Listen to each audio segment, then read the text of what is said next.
এবার নবীন মন্ত্রে হবে জননী তোর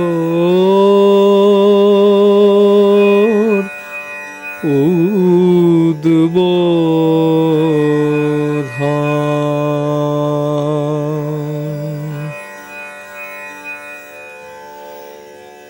এবার নবীন মন্ত্রে হবে জননী তোর উদ্বোধন। এবার নবীন মন্ত্রে হবে জননী তোর উদ্বোধন। নিত্যা হয়ে রইবি ঘরে, নিত্যা হয়ে রইবি ঘরে, হবে না তোর বিসর্জন। এবার নবীন মন্ত্রে হবে জননী তোর উদ্বোধন। 31শে মে দক্ষিণেশ্বর মন্দিরের প্রতিষ্ঠা দিবস। এই সম্পর্কিত তথ্য সমৃদ্ধ একটি শর্ট গত বছর 2023-এ অলরেডি আমাদের চ্যানেলে আপলোড করা হয়েছে। ডেসক্রিপশন বক্সে লিঙ্কটি দেওয়া থাকবে, আপনারা চাইলে দেখতে পারেন। আজ মন্দিরের প্রতিষ্ঠা দিবস উপলক্ষে মা ভবতারিণীর মূর্তি তৈরি বিষয়ক আরও কয়েকটি ইন্টারেস্টিং তথ্য আপনাদের সঙ্গে শেয়ার করে নেব। আপনারা কি জানেন দক্ষিণেশ্বরের মা কালীরা 3 বোন? রুদ্রপ্রসন্ন সেনের একটি আর্টিকেল থেকে তুলে ধরছি সেই তথ্য। নমস্কার, আমি বর্ণালী।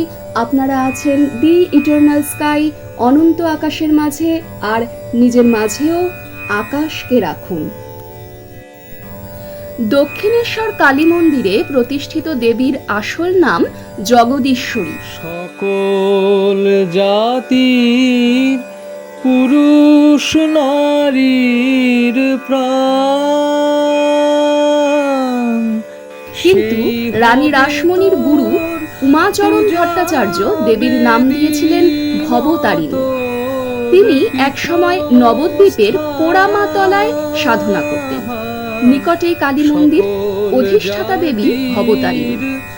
উমাচরণ ভবতারিণীর সাধনা করেছিলেন।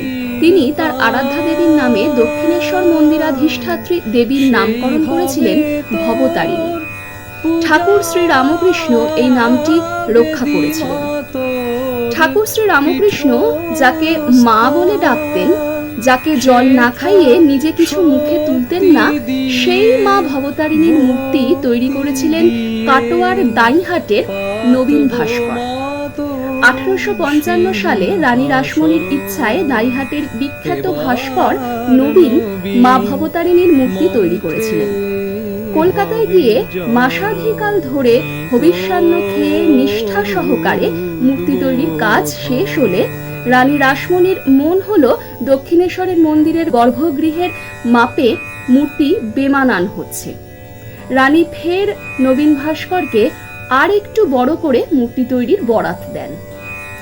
নবীন ভাস্কর মোট 3টি মায়ের মূর্তি তৈরি করেন। তিনি পুনর্বার যে মূর্তিটি তৈরি করেন সেটি রানীর খুবই পছন্দ হয়। সেটি ভবতারিণী কালী বলে দক্ষিণেশ্বর মন্দিরে পূজিতা এবং জগৎ বিখ্যাত হয়। সেথা রইবে না কো ছোঁয়াছুঁই, উচ্চ নিচের ভেদ, সবাই মিলে উচ্চারিব মাতৃনামের বেদ। ভবতারিণীর 2 বোন, কৃপাময়ী ও ব্রহ্মময়ী। একই কোষ্ঠীপাথর থেকে তৈরি হয়েছিল ভবতারিণী, কৃপাময়ী আর ব্রহ্মময়ীর বিগ্রহ। সর্বপ্রথম তৈরি হয় মা কৃপাময়ীর মূর্তি। এরপর তৈরি হয় মা ব্রহ্মময়ী ও মা ভবতারিণীর বিগ্রহ। প্রসঙ্গত এখানে বড় ছোটর হিসাব করা হয় বিগ্রহের উচ্চতার বিচারে। সেই অনুযায়ী ভবতারিণীর মূর্তি সব থেকে বড়, তাই সে বড় বোন। মেজ হলেন মা কৃপাময়ী ও ছোট বোন ব্রহ্মময়ী। এই তিন দেবীর মূর্তির এই নামকরণও করেন একই মানুষ, তিনি স্বয়ং ঠাকুর শ্রী শ্রী রামকৃষ্ণ পরমহংসদেব। ভবতারিণী, কৃপাময়ী আর ব্রহ্মময়ী থাকেন বরাহনগর। তিন বোনের বাড়িও একদম পাশাপাশি। ভবতারিণী আর কৃপাময়ীর বাস নদীর পাড়ে, আর ব্রহ্মময়ী থাকেন কৃপাময়ীর থেকে ঠিক 10 মিনিট পায়ে হাঁটা পথ দূরে। ভবতারিণী হলেন দক্ষিণেশ্বরের কালী, কৃপাময়ী হলেন বরাহনগরের জয়নারায়ণ মিত্রর মন্দিরের কালী এবং ব্রহ্মময়ী হলেন কাশীপুরের প্রামাণিক ঘাট রোডের কালী।